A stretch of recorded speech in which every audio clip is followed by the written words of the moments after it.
Next जो हमारा topic है वो है लिमिटेशंस और एप्लीकेशंस ऑफ एफएसए। एफएसए होता क्या है? एफएसए होता है फाइनाइट स्टेट ऑटोमेटा। ये हमारा एक वो ऑटोमेटा है जो कि फाइनाइट लैंग्वेज को ही रिप्रेजेंट करता है और केवल उसी ग्रामर को ऑटोमेटा में लैंग्वेज में लगा सकता है जो कि एक फाइनाइट स्टेट का ऑटोमेटा क्रिएट कर सके।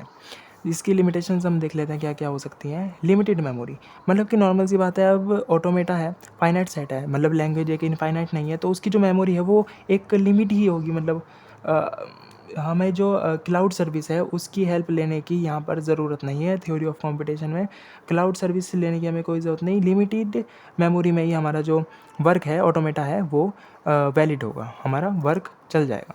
नेक्स्ट चीज़ है हमारी स्ट्रिंग्स विदाउट कंपैरिजन। मतलब यहाँ पे जो लैंग्वेजेस की जो स्ट्रिंग्स होती हैं, मतलब जैसे कि हमारे पास लैंग्वेजेस है L1 और यहाँ पे जो इसकी स्ट्रिंग्स है, फर्स्ट एलिमेंट नॉर्मल सी बात है एप्सिलॉन होगा, उसके बाद ए, उसके बाद ए टू ए, उसके बाद ए और ऐसे ही हमारा जो फाइनाइट लैंग्वेज है वो जा करके A⁴ पे एंड हो जाता है। तो एंड जो एलिमेंट है यानी कि जो हमारे यहाँ पे ग्रामर है वो लगा हमारा A⁴ तो ये जो ग्रामर है और इसकी जो स्ट्रिंग्स है ये विदाउट कंपैरिजन में ही चल जाती हैं। मतलब इसका हमें आपस में कंपैरिजन करने की कोई ज़रूरत ही नहीं, क्योंकि हमारे पास यहाँ पे फाइनाइट ऑटोमेटा है। तो हम नेक्स्ट और एंड वाली जो एलिमेंट होगा उसको उठाएंगे, वो हमारी ग्रामर के इक्वल हो जाएगी ऑटोमेटिक। ये हमारा शॉर्टकट है ऑटोमेटा का ग्रामर निकालने के लिए। यहाँ पे अगर हमारे पास कोई फाइनाइट लैंग्वेज है तो उसका ग्रामर होना हमारे पास ज़रूरी नहीं है, हम खुद ही कंपैरिजन कर सकते हैं। इसलिए इसका हम लिमिटेशंस या फिर कह लो एडवांटेज कह सकते हैं कि स्ट्रिंग्स विदाउट कंपैरिजन। उसके बाद है लीनियर पावर। लीनियर पावर मतलब कि जैसे कि यहाँ पे n है, ये हमारी लीनियर पावर है। अगर हम यहाँ पे a⁴n-1 अगर हम इस तरीके से लिख दें तो ये लीनियर पावर नहीं हो सकती, क्योंकि यहाँ पे जो स्ट्रिंग्स हैं वो आपस में कंपैरिजन के लायक ही नहीं रहेंगी। तो इसलिए जो हमारा नेक्स्ट टॉपिक है लीनियर पावर, ये लिमिटेशंस में आ जाता है किसके? फाइनाइट सेट स्टेट ऑटोमेटा के। नेक्स्ट है हमारा एप्लीकेशंस ऑफ एफएसए, मतलब कि इसके कहाँ कहाँ यूज़ हो सकते हैं, देख लेते हैं कहाँ कहाँ यूज़ हो सकते हैं। थ्योरी ऑफ कंप्यूटेशन के बेसिस पर बिहाफ पर हमारा जो फर्स्ट स्टेट है वो है वर्ड प्रोसेसर प्रोग्राम। मतलब हमारे पास एक ऑटोमेटा है जो कि एक स्ट्रिंग क्रिएट कर सकता है, एक लैंग्वेज क्रिएट कर सकता है जो कि हमारा एक वर्ड बनाने के लिए, मतलब यहाँ पे नॉर्मल सी बात है, एक लैंग्वेज है तो उसमें एक जो वर्ड है वो एक स्ट्रिंग को ही रिप्रेजेंट करेगा। उसको हम ऑटोमेटा की लैंग्वेज में हम क्या बोल सकते हैं? एक वर्ड बोल सकते हैं। किसको? एक स्ट्रिंग को। तो इस वर्ड प्रोसेसर प्रोग्राम में जो थ्योरी ऑफ कंप्यूटेशन है, हमारे पास एक पीसी है, उसमें हमारा ऑटोमेटा मशीन किस वर्क के लिए यूज़ आएगा? वर्ड प्रोसेसर प्रोग्राम के लिए। नेक्स्ट है डिजिटल लॉजिक डिज़ाइन के लिए। मतलब कि जैसे हम बैंक जाते हैं, वहाँ पे हमारा एक डिजिटल लॉजिक रहता है कि जो हमारे अमाउंट है वो हमारा फैच होता है डायरेक्टली हमारे बैंक अकाउंट से। किस तरीके से फैच होता है? क्योंकि वहाँ पे डिजिटल लॉजिक लगा गया है, इस तरीके से डिज़ाइन करा गया है। एक्सटर्नल वहाँ पे थर्ड डिग्री पार्टी इंक्लूड ही नहीं करती, वैलिड ही नहीं करती है। नेक्स्ट जो टॉपिक हमारा वो है लेक्सिकल एनालाइज़र। लेक्सिकल एनालाइज़र मतलब कि यहाँ पे हम बहुत सारे, मतलब एक नहीं बहुत सारे स्ट्रिंग्स या फिर वर्ड्स क्रिएट कर सकते हैं केवल एक ऑटोमेटा से। मतलब एक शॉर्ट ग्रामर के एक शॉर्ट ऑटोमेटा से, छोटे ऑटोमेटा मशीन से ही हम बहुत सारे वर्ड्स क्रिएट कर सकते हैं on the basis of theory of computation. Next है switching circuit design. Switching circuit design मतलब कि जैसे हमने एक ऑटोमेटा बनाया, या एक एग्जांपल से समझते हैं, हमने एक ऑटोमेटा बनाया Q0 Q1 Q2। यहाँ पर ये स्टार्टिंग स्टेट है, ये मिड स्टेट है, ये एंड स्टेट है, और यहाँ से एक लूप बन रहा है, Q0 पर आ रहा है, Q0 से Q2 पर जा रहा है, और Q0 से अपने आप में एक लूप बन रहा है on the path of A, और Q0 से Q2 पर जा रहा है B से, B पाथ से, और Q2 से Q0 पर आ रहा है A पाथ से। ये जो पाथ का डिज़ाइन है, इस डिज़ाइन में एक छोटा सा कैच है, जो स्टार्टिंग एलिमेंट है, जो स्टार्टिंग स्टेट है क्यू नोट, उससे हमारे दो पाथ जा रहे हैं, ए और बी।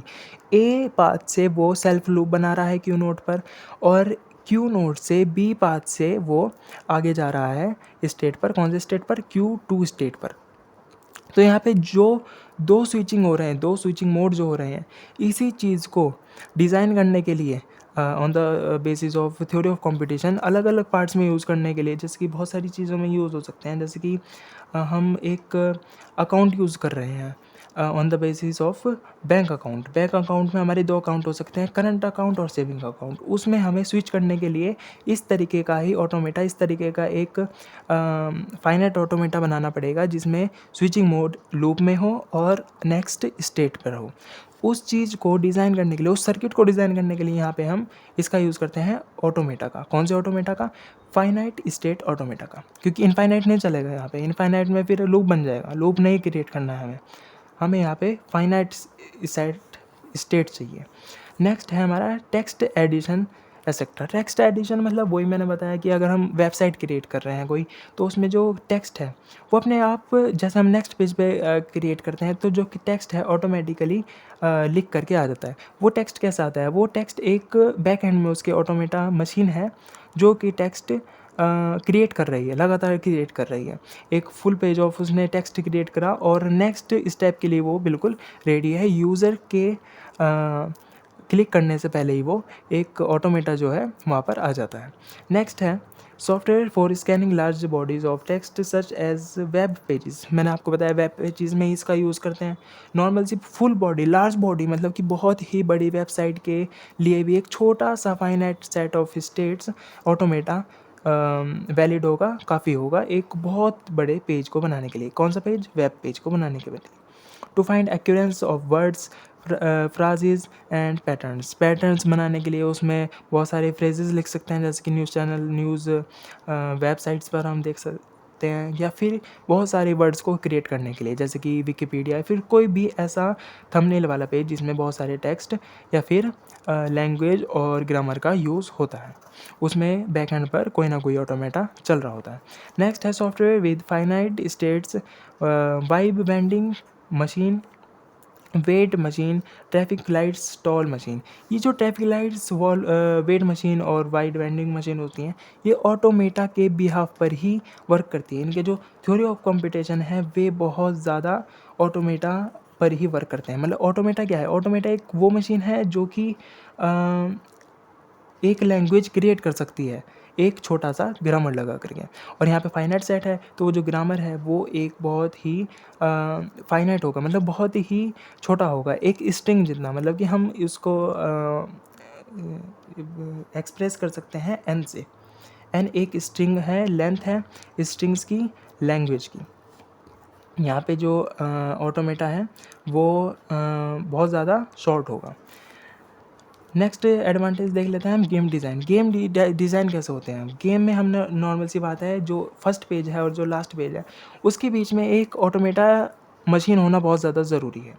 पैकमैन हो सकता है, टेज़र हीट हो सकता है, GTA हो सकता है, कोई भी गेम ले लो अपना, उसमें डिज़ाइन करने के लिए भी हमें ऑटोमेटा मशीन की ज़रूरत पड़ेगी, एक लैंग्वेज की ज़रूरत पड़ेगी। वो लैंग्वेज हम कैसे क्रिएट करेंगे? ऑटोमेटा मशीन की हेल्प से, और वो फाइनाइट होनी चाहिए। इनफाइनाइट हमें नेक्स्ट एडवांटेजेस की तरफ ले जा सकती है। शायद हम अगर हम गेम डेवलप करें तो उसमें उसका यूज़ हो सकता है, बट अभी तक फाइनाइट सेट ऑफ ऑटोमेटा का ही यूज़ हमने पढ़ा है।